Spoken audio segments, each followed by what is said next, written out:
Bom dia! Vamos juntos refletir sobre a vida de Abraão? Gênesis capítulo 20, do verso 10 ao verso 12. Disse mais Abimeleque a Abraão: que tem visto para fazer tal coisa? E disse Abraão: porque eu dizia comigo, certamente não há temor de Deus nesse lugar, e eles me matarão por causa da minha mulher. E na verdade, é ela, minha irmã, filha de meu pai, mas não filho da minha mãe, e veio a ser minha mulher. A Bíblia é um livro absurdamente verdadeiro. Ela não tem medo de mostrar os erros dos seus heróis. Ela não omite o assassinato de Caim, o pileque de Noé depois que saiu da arca, e não deixa de relatar também o erro de Abraão.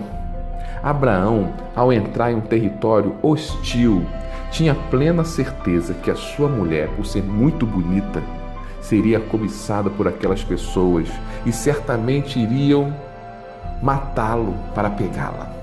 Para evitar a sua morte, ele teve um plano. Vou apresentar Sara, a minha esposa, como minha irmã. O que de certa forma era verdade, pois Sara era filha de seu pai com outra mulher que não era sua mãe. O que Abraão previu de certa maneira aconteceu. O líder daquela região, Abimeleque, tomou Sara como sua esposa, e Abraão não poderia fazer nada, porque tinha apresentado ela como sua irmã.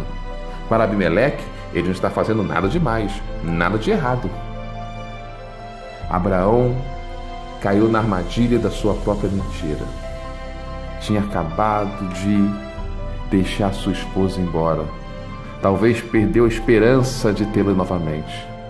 Talvez iria se culpar pro resto da vida. Talvez iria se condenar e nunca seria o Abraão que nós conhecemos.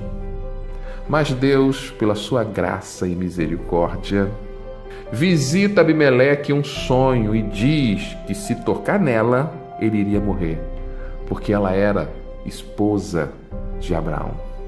Quem revela isso a Abimeleque é o próprio Deus. Abimeleque se enche de temor e procura Abraão e acaba condenando ele por não deixar claro que era sua esposa. Na verdade, o que aconteceu é que Abraão ficou com tanto medo que não confiou em Deus. Em vez de procurar Deus para saber como proceder, ele preferiu criar um plano para se proteger. Seu plano parecia eficiente, em parte, mas não levava em conta aquilo que estava fora do seu controle. Não levava em conta que ele poderia perder a sua esposa, por exemplo. Se Abraão, que era considerado amigo de Deus, que ouvia a própria voz do Senhor, fraquejou e tentou fazer as coisas do seu jeito, segundo a sua vontade, não a vontade de Deus, imagino que isso também pode acontecer com você ou comigo.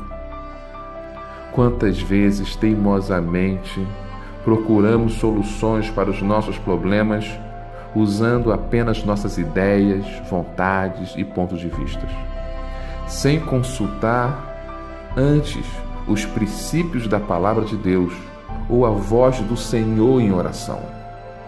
Quando passamos por essa experiência que Abraão passou, temos os mesmos resultados de Abraão. Perdemos o controle. Alguma coisa acontece que não estava previsto. Sofremos.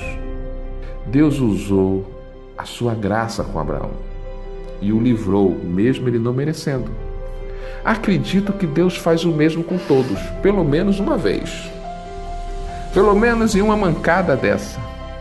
Pelo menos um desses planos, segundo a nossa vontade, o nosso querer, Deus nos livra de consequências piores. Mas note que depois daquele episódio, Abraão aprendeu a confiar completamente em Deus e nunca mais cometeu esse erro. Se tornou um homem de fé, uma referência de fé, porque passou a confiar inteiramente, totalmente em Deus e nos seus princípios. Eu quero te lembrar algo muito importante. Errar, irmão, é humano, mas continuar errando é uma escolha. Escolha a coisa certa. Eu sou o pastor Severino José e essa é a mensagem de fé e esperança, porque a fé vem pelo ouvir. Deus te abençoe e até amanhã.